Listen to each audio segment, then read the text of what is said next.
Hello. Today is September 11th, 2015. I'm meeting today with Mr. Allan Meenen at his son's home in Loveland, Colorado. My name is Brad Hoops. I'm the interviewer for the Northern Colorado Veterans History Project. Welcome, Allan. Thanks for sitting down today to tell your story. Well, I was born in 1620 in the farmhouse in the upstairs bedroom, and then my Where was your farm located? it was near Fremont, Nebraska. Okay. Yeah, and so then my father passed away about the time I was 9 years old. Oh boy. Oh. So then Mom rented the farm and we moved into town. And then I grew up in Fremont, went to grade school. Did you have any siblings? No, You're I'm right. I'm the only one. So I didn't have anybody to fight with. Anyhow, which I don't know whether good or bad, but that's the way it was. Anyhow, I went to grade school and high school there, graduated from high school in about 1940 or so.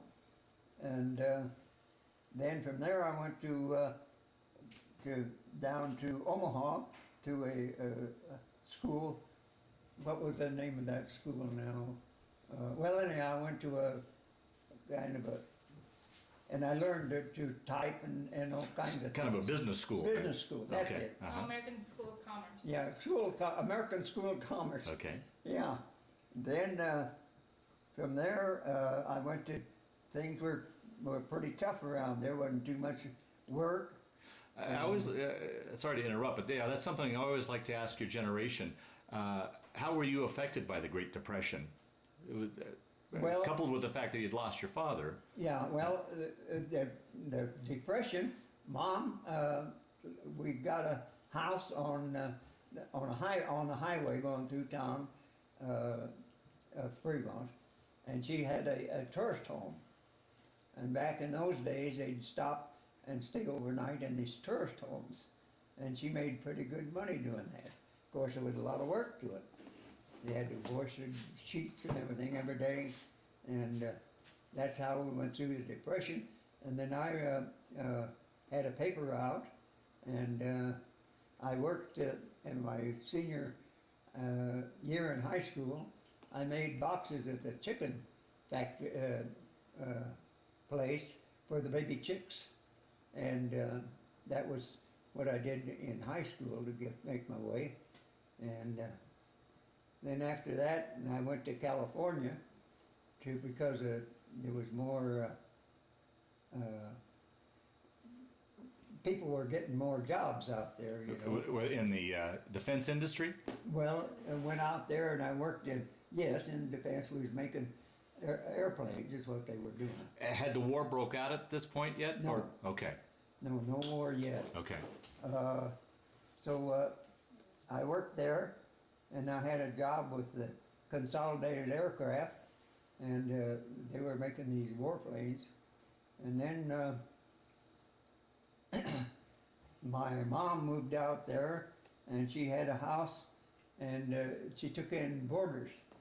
And then we'd go down to Mexico and get some staples and bring them up, you know, to help with the eating. And then one day we was coming home, and what do you know? There was the war. That's where I was when they bombed Pearl Harbor. We was on our way back from Mexico into California. And so then we stayed there for another month or two, and then they decided I could see where I heard where they were taking the guys from the cold climates and put them in the warm climates, and the warm climates go into the cold climates. So I said, Mom, why don't we go home? And I go, I know I'm going to get drafted. Why don't we go home and I'll go in there, and maybe they'll send me back here to California, or down in Texas or somewhere where it's warm. Well, couldn't you have gotten a deferment because you were in the war industry? No, No? I Okay. didn't. Well, I didn't even think of that. Okay. Maybe I should have. But anyhow, we went home. Well, before you jump ahead of that, I want to ask too, how was that, the environment, the climate right after the bombing? Because wasn't there a concern that they were going to invade the West Coast? Well, yes, a little bit, Yeah, okay. but that's part of why we came home. Oh, okay. Yeah. And so then I got home, and I got a job with the Kansas City Bridge Construction Company that were building a bomb loading plant south of Fremont, over by Meade, Nebraska. And then I worked there until I went until they called me into service. And then I went in at Fort Leavenworth, Kansas, and did the basic training at Fort Leavenworth.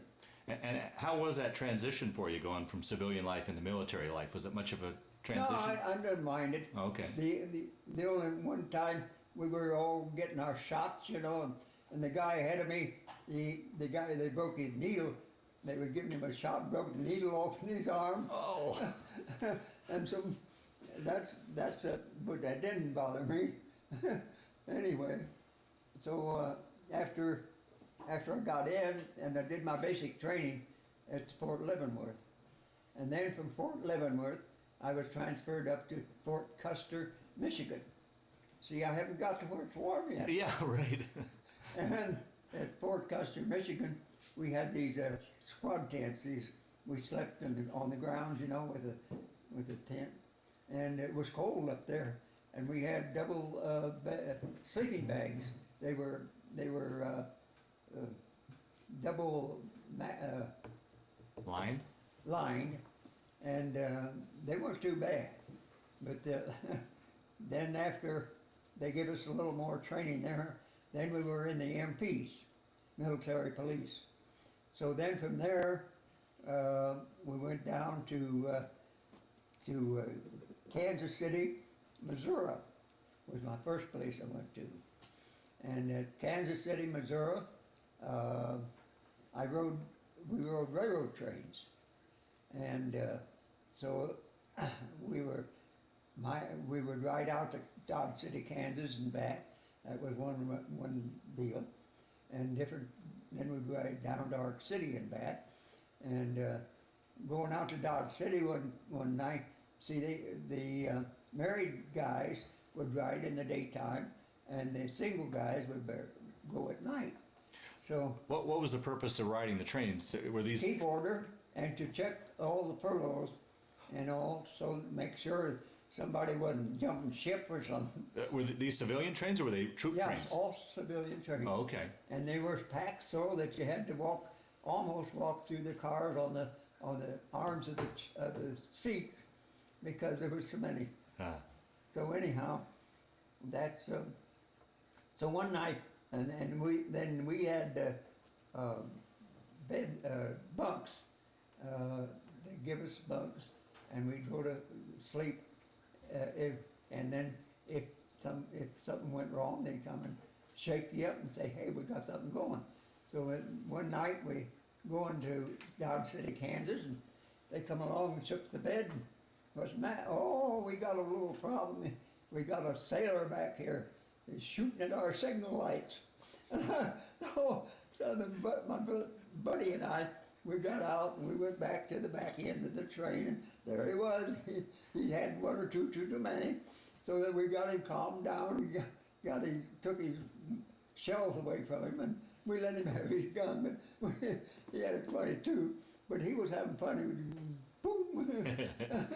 Anyhow, that was one of the things. And then going down to Ark City, Kansas, one time in the daytime. This was kind of just before dark, you know. And my buddy and I, we split up. He went one way in the train, I went the other way. And I went through, and here between the coaches, there was a smoke. Uh-oh, we got a fire going. Opened the door, here's this kid. "What are you doing here, buddy?" "Well," he said, I got to have this, get rid of my letters before I get home, or my wife will kill me if she sees these. So he was burning up all the letters he got from his girlfriends. Anyway, that was another way of deal. But one of our other deals was to regulate how many people went into the dining room each time, you know, and kind of keep a steady flow, but have it so they can get in and out. Yeah. But that was the main thing. Kind of, we were on there just to kind of keep the train,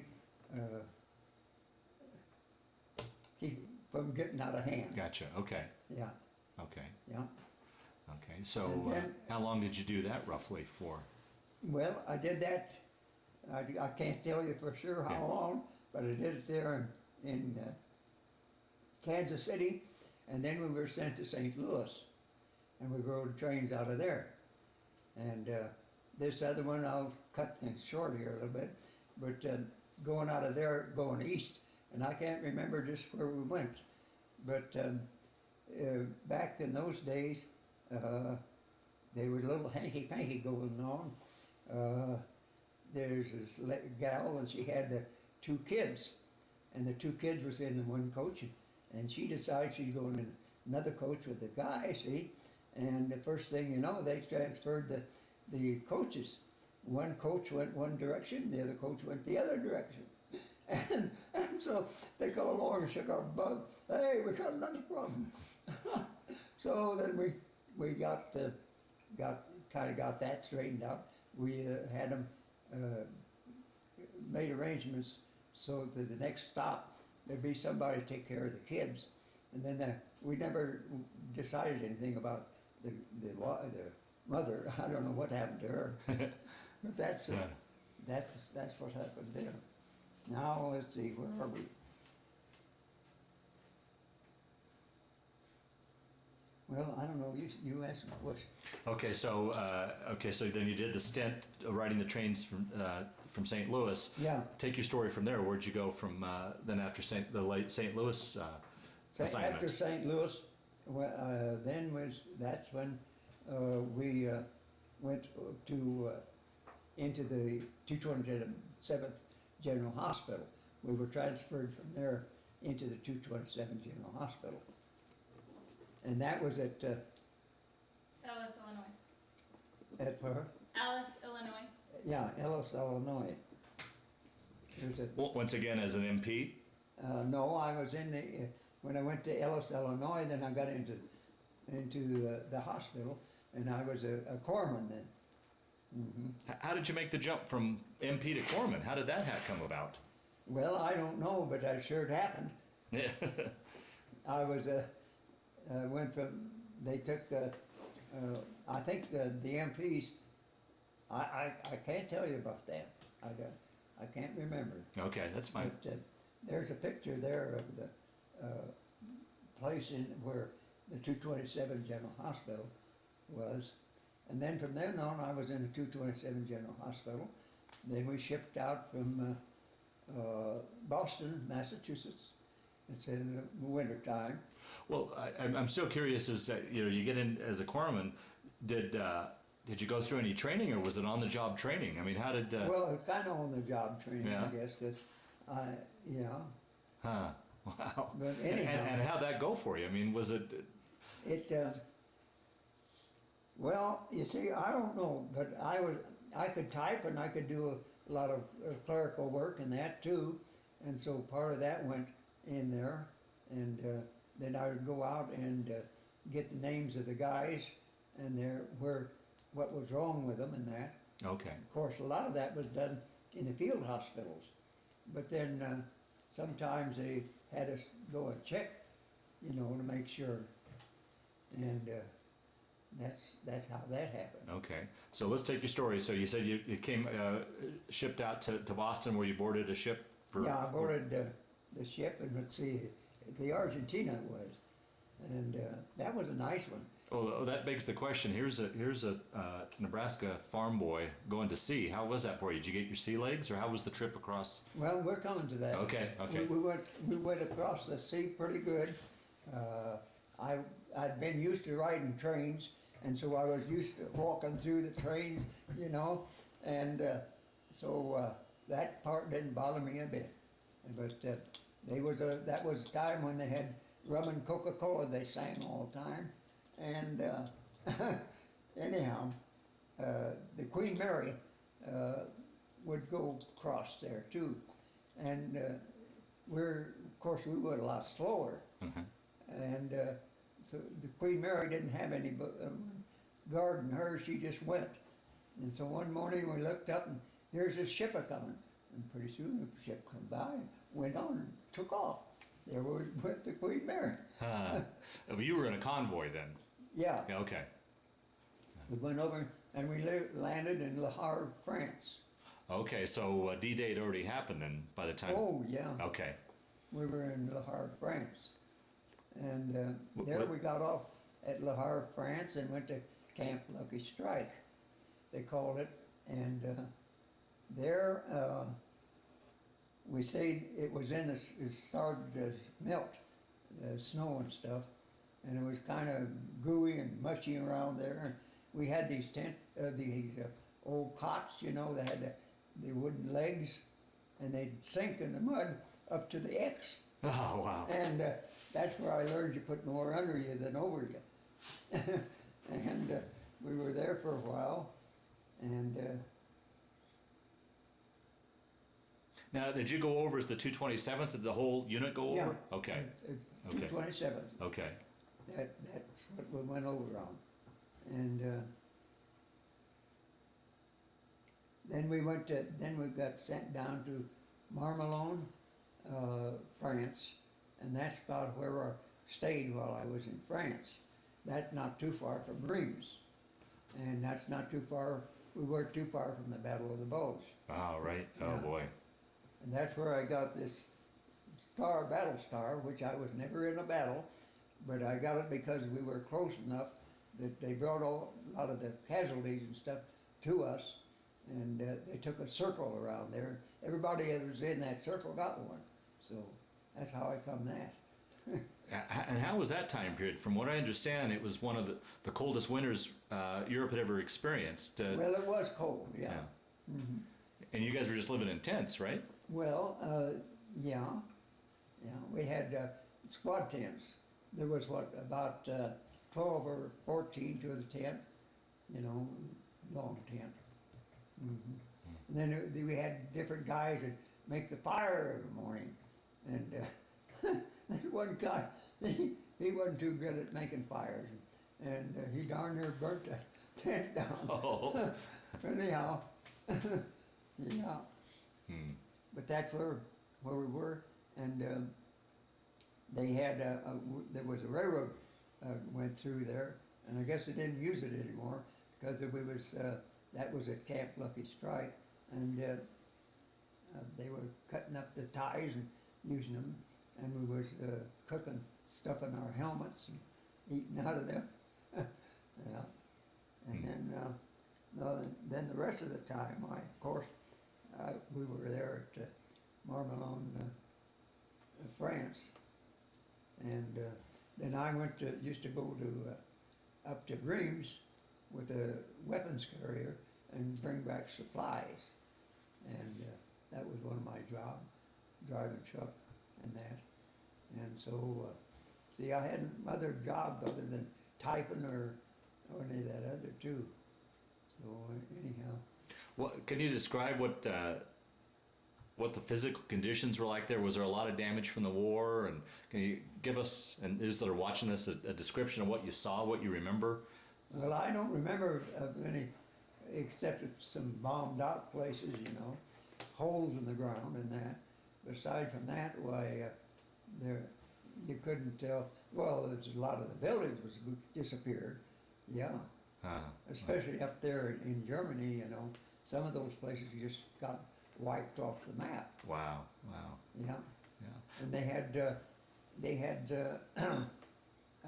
guys that fly up there and bring back some of the guys from the front, you know. And of course they flew up with one plane, and they had 2 gliders behind the plane, and that was a trick to get those gliders off the ground, you know. when they went to come back. So all the ambulatory people that just had broken legs or arms, they rode in the gliders, and the other guys that was in the plane stacked up against the side with their litters, and yeah, that's how they did that. So the 227th wasn't really mobile. It didn't move with the front. You were kind of situated. We were sitting, period. Okay, and then they would bring back Yeah, the. Okay. They would bring things to us. Okay. Okay. Yeah. Yeah, we didn't go out. See, your field hospitals and that's the ones that moved around. You know. Okay. Mhm. Okay. Yeah. And the 101st Airborne was there, and they didn't jump from the airplanes. They took them up in semi Yeah. trucks, and they hopped off the semi trucks because they didn't have time to get up in the air. Yeah. And they were taking the guns that they usually shot up in the air, and they was leveling them off and shooting them on the ground. Mm-hmm. Yeah. Mm-hmm. Yeah, I've interviewed 101st Airborne, and they would say they drove up in semis, and they would jump off the back of the truck yelling Geronimo Yeah. as they jumped off the truck. Yeah. But yeah, so okay, so we'll talk a little bit about life conditions in the camp. You said that you lived in tents, you were cooking out of your helmets. Well, we were until we got down there in Marmelon, France, and then we had a mess hall. Okay, Yeah. okay. And we had pretty good eats there, but we had K rations and C rations and all those. Mhm. What would you do when to pass the time when you weren't on duty? Well, when we weren't on duty, we could go downtown or around, you know, and well, I shouldn't say this though. Sell cigarettes. You see, all those Frenchmen, they wanted cigarettes and they wanted candy, and so we could candy and that. We'd peddle that. Okay, sure. Yeah, see, Yeah. and so anyhow, they didn't like Sir Walter Raleigh cigarettes, and so what we would do, we'd take those and put them in Lucky Strike cartons or something, and go downtown and sell them. Yeah, we'd get about. Yeah, Yeah. and then see, that's why I say I kind of had a funny time in the army. Yeah, Anyhow. yeah. So you would interact with the civilians, and so Oh, yeah. yeah, okay, Yeah, they'd always come up to you. You have soap, sabon they called it, or they'd want cigarette. You know, yeah. That's one of the ways we did. And of course, then they had dances for us once in a while, and of course because there's some nurses over there and that too, you know. Mm-hmm, mm-hmm. But and then we could have a pass, and we would go up to Paris. Oh, okay, so you had furloughs to get into Paris and see? Oh, yeah. Yeah? Yeah, we get up to Paris, and I was all over Paris, all except going up the Eiffel Tower. And the Eiffel Tower, they had a couple of balconies up the Eiffel Tower, and those were those were for enlisted men. That was no-no. So anyhow, I didn't get up the Eiffel Tower, but I got to see a lot of the other stuff. And so anyway, later, let's see. Well, I guess I better finish up getting back home before I tell you anymore. Anyway, so after so then we were sent down to Marseille, France. Okay, down the southern. Yeah. 227 General Hospital was sent to Marseille, France, and we operated out of there a while. And that's where we loaded the boat, and we were supposed to go straight on over. Wasn't supposed to stop it at home here at all. And so So you were getting transferred to the Pacific Theater then? yeah. So by the time you got down to Marseille, the war VE Day had happened. Wait a minute, we're coming to the. Oh, okay. I'm sorry. All right. Well, anyhow, I'm down there, and so we're loading the boat, and they got this planks that are so wide, you know, and you put your duffel bag on your shoulder and walked up that plank onto the boat. and it was all, when we got all loaded and everything, get ready to go, that's about the time they landed the bombs and blew things up, and then the war was over. Okay, instead of going on over to the Pacific, then we came home. Yeah. Do you remember where you were in Europe when Germany surrendered? Well, I was over there. That's when we left Marmelone and went down to Marseille. Okay. Was there a big celebration when that? Oh yeah, they had a good celebration. Yeah. And then there must have been a great celebration and a great sense of relief when Japan surrendered Yeah. as well. Oh So- yeah, because gee whiz, we didn't know where we was going or what we was going to run Yeah. into. You Right, right. Because yeah, you could get into a bad thing now. If that bulge had gone the other way, we would have been right in the middle of it. Yeah, absolutely. Yeah. Yeah. Ah, wow. So, so now you're in Marseille. Japan surrenders. The war is over, and you just so you went back to the States then, or did We you? came back into New York, Okay. and from New York, then I came back into Kansas, and got discharged at Fort Leavenworth. And then I came home, and then I stayed home a while and worked here and there, and then I went to California and got one of my jobs back that I'd worked at before, and that's when I got married. And but before I went over, I had one date with the lady I married, and so when I got back, she was out there working. So that was one of the reasons I went back out. Is that right? Wow. Did you guys keep in touch during this whole time? Oh yeah, we write letters back and forth all the time. And talk about, I mean, in today's age, we've got computers and cell phones and instant messages. What options did you two have to We communicate? just had letters. Letters, yeah. And Yeah. how long normally would it take a letter to get back and forth? It'd take about a week. Yeah. Wow. Yeah. Ah. You'd always put it on airborne, you know. It'd take about a week. And so then after I got married, of course, then comes along these guys. Yeah, talk a little bit about family, children, grandchildren, great-grandchildren. Well, I've got I've got three children. Shuri, which is our oldest. Then comes Dennis, that's her dad. And then I got Marilyn, she's at home, and she was the youngest. And then you guys had two children, and Sherry had one child, and Marilyn had two child. So 5 grandchildren. Yeah, 5 grandchildren. Now I've got about 5 great grandchildren. Is that right? Wow. Yeah. So what did you go on to do then for a career? Well, then I went and I worked.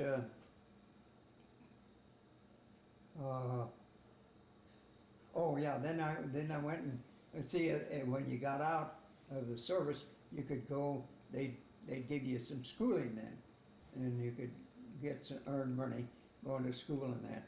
So I took up sheet metal, Oh. and we was putting in furnaces in houses. See, in California, they didn't hardly ever have a furnace. They just had heaters. And so after the war, man, everybody decided they're going to have a furnace. So we was putting them up in the attic or underneath, and running the ductwork and that. Yeah, and I did that for a couple of years, and then things went a little sour out there, and there was 16 of us working at this shop, and so we'd take turns working back and forth. So one day I come home and I said, Jean, I said, let's go home and start farming. I said, we could make as much farming as we're doing here. And so we bought a house there.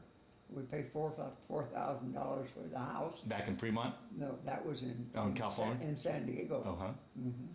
And it was 16 foot wide and 42 foot long. And that's the house we started out in. So we put a for sale sign on the house, and we bought it for 4,000 and sold it for 6, so we figured we did all right. So then we came back to Fremont, and I started farming, and then I farmed ever since. And then I would work, since I was in sheet metal out there, and when I come back here, I'd work for one of the guys in Fremont, putting in furnaces and stuff, along with my farming. And then I got, after a while, I got a job with the, what am I, south of Fremont. Well, anyhow, I got this job where we made telephone poles, light poles, Belmont, which is near Fremont, and about 14 miles from Fremont. And I worked there for 19 years. And, In addition to your farming? yeah, Uh-huh. I worked that and farmed too. And how long were you and Jean married? Well, we were working on our 68th year, but we didn't make it. Hmm. Wow, amazing. And Jean was a real estate. We were down in Omaha one day and coming home and saw all these. That's when the fast food started in, and she saw all those things and she says, I think I could do that. I think I could sell those things. I said, well, fine. So she got home and she got in with one of the real estate guys there and passed her tests, and she ended up being a broker, and that's what happened there. And she even had her own company there for a while, meaning real estate. So, yeah. So then she passed on here, Yeah. what, a year and a half ago about. Oh boy, wow. Oh. But it was a good passing. She didn't have, it was in her sleep, yeah. Through the years, did you ever keep in touch with anybody you served with, or any sort of reunions? No, yeah. we never did have Yeah. any reunions or anything. Did you ever have the opportunity to go back to Europe and kind of retrace your steps? Did you ever? Oh, we went back to Europe. We were back to Europe, what, 3 times or so? And we went to, well, I have a relation in Europe yet. Oh. Yeah. And there's a Meenen farm in Europe yet. And one of the siblings from one of my uncles or whatever is farming it yet. And so over there, they had a deal where the gals that married farmers went to France and learned how to cook and do all that stuff, and then they'd come back to Germany and get married, you know. So I thought that was kind of funny. But yeah. And so all in all, we've had a pretty good life. Yeah. Yeah. Yeah. Well, Allan, as we start to wind down this interview, I know we probably only got the tip of the iceberg, but is there anything I didn't ask you that you wanted to talk about, or any other stories that have kind of floated to the top, so that we ideally round out your story? And Kimberly, jump in with this as well if there's anything he's left out. So ideally, we've covered your story as best we can, or do you think by and large we got it all? You want to talk about them outfraying you, the paratrooper? Oh, yeah. When I was in the 227 General Hospital, they come through one day and they said, hey, all you guys that want to go into a paratrooper, we'll take you in and you can jump 3 times and you're in. And I said, wait a minute, that don't sound too good. So anyhow, there's a couple, 3 that did go. And one of them lasted about an hour up in the front lines, and that was him. And I never did hear about the others. Wow, wow. They were just so short of soldiers, they just were taking... They was looking for cannon fodder. Yeah, right, right. Yeah. Oh, boy. Hmm. Hmm. No, that was just before the bulge too, see? Wow. Mhm. Wow. Do you want to talk about your trip home on the boat? Oh, on the boat, when I got on at Marseille down there, and the water was just as smooth and nice as it could be.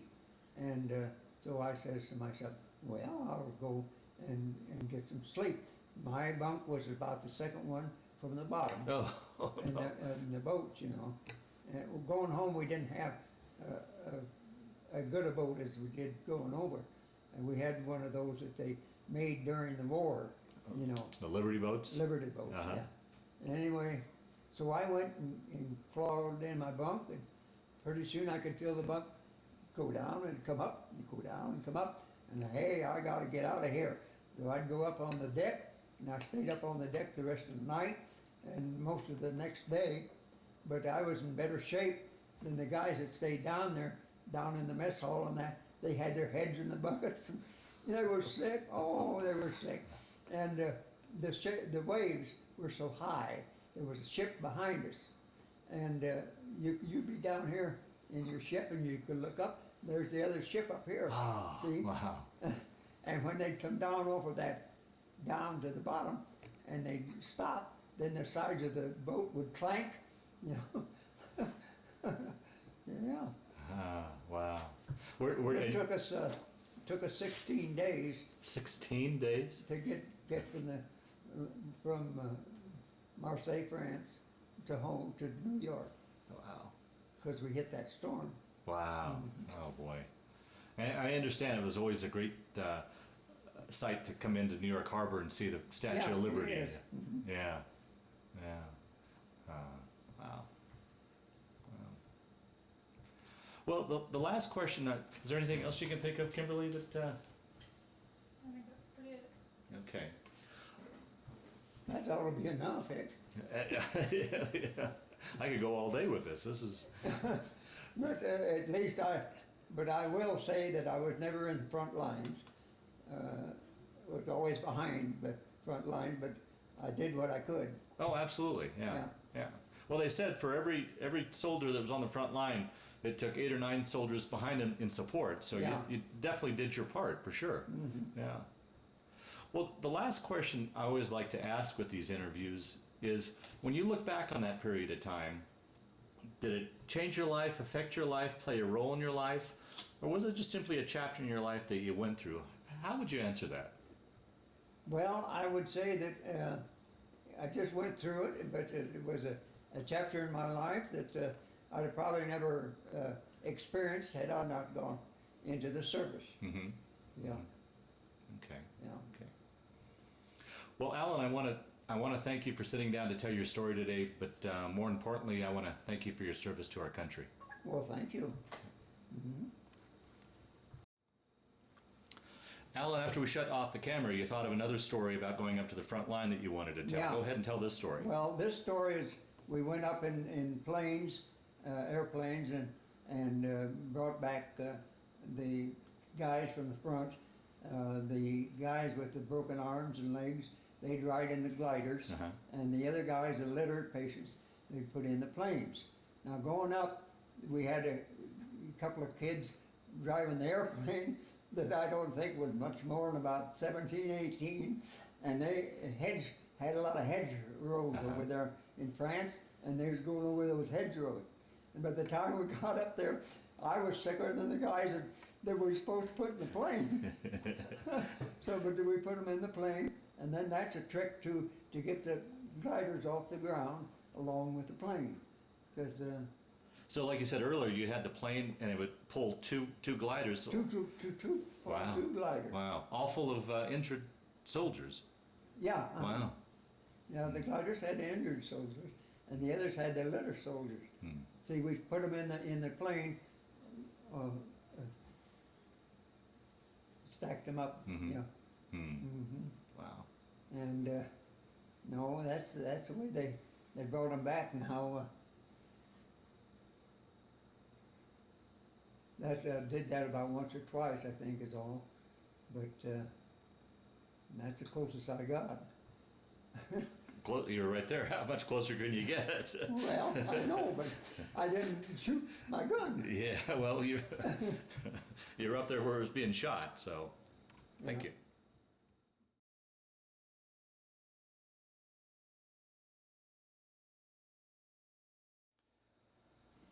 you. This picture is in Kansas City, Missouri, and we slept in these tent-top cabins and rode railroad trains. Oh, this is when you were with the MPs? Yeah, when I was in the MPs. Okay. This is where I'm kind of goofed by thinking that they take the people from the cold and put them in the warm, and I never did see where it was warm. And this is at Fort Custer, Michigan, and we slept in these. And this is the only place I ever had a double sleeping bag, double sleeping bag Huh. to keep me warm. The rest of the time we always just had one thickness of sleeping bag. Yeah. This is when I was in the MPs. That's my sidearm and my the gun that I had in the holster that I held up so you could see it. This is a picture of my mother and I when I was home on one of my furloughs. This is a picture of my Aunt Hattie, myself, and my mother on one of my furloughs. You bet. Go ahead, Dennis, and describe this picture, or Alan, and describe this picture. This is when the 227 General Hospital was formed in Ellis, Illinois. Camp Ellis, Illinois. And do you have any idea where you are in this picture? Well, I'm someplace in the middle. Oh, are you? Okay. But then there's a lot of people in the middle. Yeah. But that's pretty big outfit. Yes, it is. And there's a tent there that we slept in. Huh. This is a picture of the 227 General Hospital over in Marmelon, France. Yeah. Since we're having a hard time finding this on the internet, this is the best way to show you that the 227th General Hospital was really over in France. This is where this is some of our housing area here that we slept in when we was with the 227 General Hospital. Okay. This is where I used to go from Marmelon, France up to Reims to get my supplies for the camp and back. This is the headquarters for the 227th General Hospital in Marmelon, France. The rest of the hospital is behind there. This is a shot of a mess hall in one of my places where I stayed. Yeah. Now these are pictures of some friends down in Marseille, France. He asked me what we did for recreation. Well, the USO was down there, and so I'd go to the USO and they had dances, and I run onto this girl here that could speak fairly good English, and we could dance good together, and so her mother asked me if I wanted to come for supper some night. So I said, sure. After all, that's home cooked meal, you know. And so I took some sugar and stuff that they didn't have over to them, and then I met her dad, and her dad, before we ate, he got out his dog's head rum, and we had a little shot of that before we ate. Oh yes. Huh. And then, of course, these other pictures here don't show up, but we had a pretty good time anyhow. But I decided that hey, I don't want to get married to no one over here in France, because when you get home, then they want to go home, and it's going to cost too darn much for them to go back and forth. So I just give her dad some shoes I had, new shoes I had, and about that time we loaded the boat, and that was it. Well, anyhow. This is a picture of the group of us up in front of the Arc of Triumph in Paris. And you said you're in the front row? Yeah, in the front row there. This shows you how the layout is in Paris around and they march up and down these streets when they have big deals, like when the war was over, they did. I know I keep going back to the small Nebraska farm boy, but it must have been fascinating to be in Paris, France. Yeah, it was. Yeah. This is some of the celebration we had when the war was over with Germany, and they had bands and flags and people marching. Yeah, this is a picture of me in my uniform, but we don't exactly know what the patch on my shoulder is for, but that was my first one anyway. This is a picture of our first date that we ever had. Our mothers kind of set us up. I had gone around, I was on my last furlough before I went overseas, and so I'd gone to all the places I could without a date. And then I needed a date to go to the Blue Moon so I could dance. And so I said to him, I said to Mom, I said, I'd like to have a date, maybe go to one of these places to dance. And she said, well, there was a cousin there, and she was there, and she heard it, and she said, oh, I know, Mrs. Moore has a daughter. And so she got on the phone and was talking back and forth. The first thing I know, I was talking to Jean over the phone about, she called Jean's mom and asked her if she's, and so Jean's mom called her at work, and she said she wasn't doing much that night, so yeah, she'd go. And so that's how that started. So anyhow, I went over to pick her up, and her mother sent me in the front room, and I looked in the front room, then there was a mirror there, and it showed the steps going upstairs, and so I sit there waiting, and I looked in the mirror, and all of a sudden I see her start to coming down, and I was looking, and she was trying to look around the corner to see me, and anyway, I see coming down, I said, whoo, I didn't do too bad at that.